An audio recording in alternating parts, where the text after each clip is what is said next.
Is there a time bomb in your building?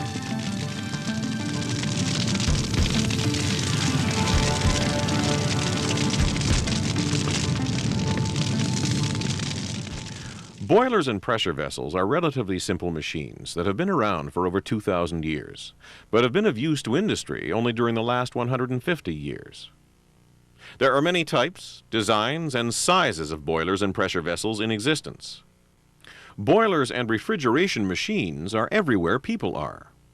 They can be found in factories, large and small, sports facilities, ice arenas and curling clubs, music halls and concert halls and theaters, in residential buildings, in farming operations and horticultural facilities, hotels and restaurants, churches, lighthouses, schools, colleges and universities, shopping malls and convention centers, daycare centers and nurseries, courthouses and jails, hospitals and healthcare facilities, and every place you can think of where people live and work. In almost every case, the public is unaware that such equipment is hidden nearby in a machinery room. Often, the boiler is located right there across from the classroom door, or under your feet in the basement of the building, and are in operation 24 hours a day. Since we do not see them, we ignore their existence and their inherent dangers. Out of sight, out of mind. While today's boilers are considered to be simple machines, plants are more complicated. They include many instrumentation and monitoring controls, fuel systems, and auxiliary equipment. These plants, if not properly maintained, safely operated, and regularly inspected, can become time bombs that will eventually explode.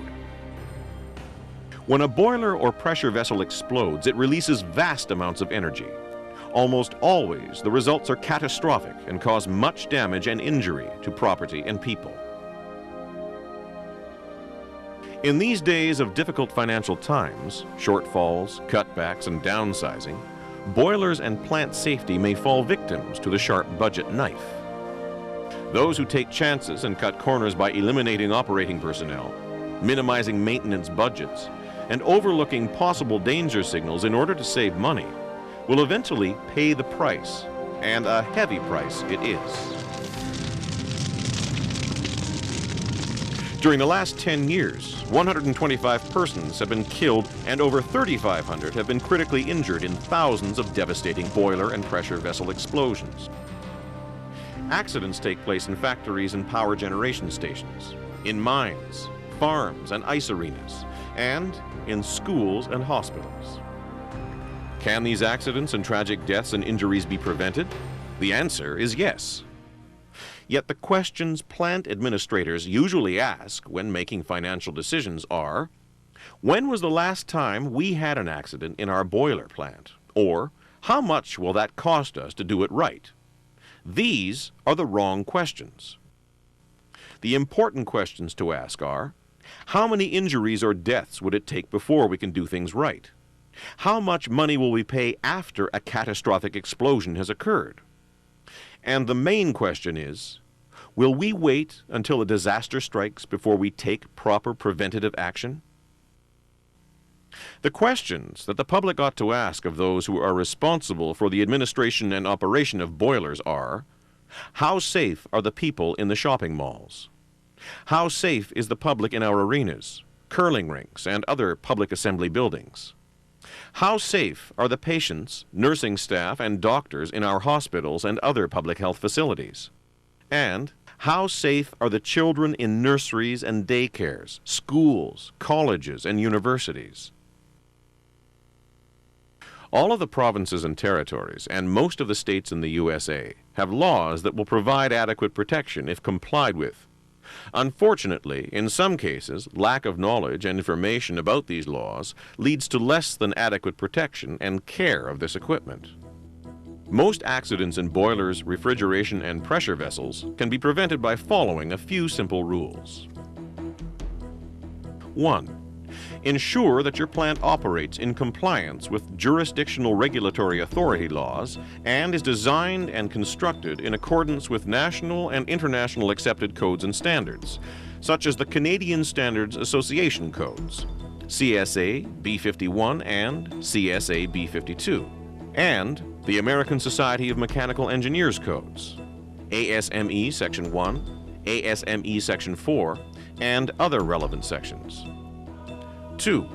Have qualified, certified, licensed, and well-trained power engineers operate the plants. Make certain that the training is ongoing.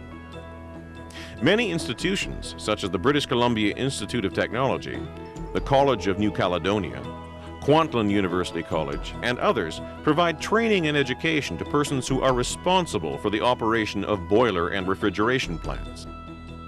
3.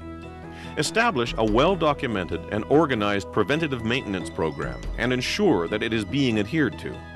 It is essential that all repairs and alterations are done by qualified and licensed boiler or refrigeration contractors. 4. Make sure that the plant and its equipment is regularly inspected by an authorized inspector according to the jurisdictional laws. In most jurisdictions, authorized inspectors are certified by the jurisdiction and commissioned by the National Board of Boiler and Pressure Vessel Inspectors.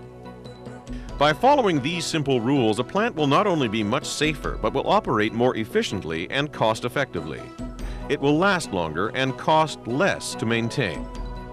Keep the boiler and pressure vessel in your plant in mind.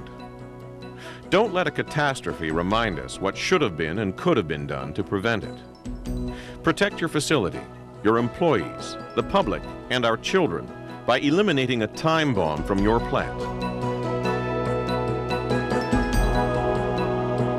Because safety is everybody's business.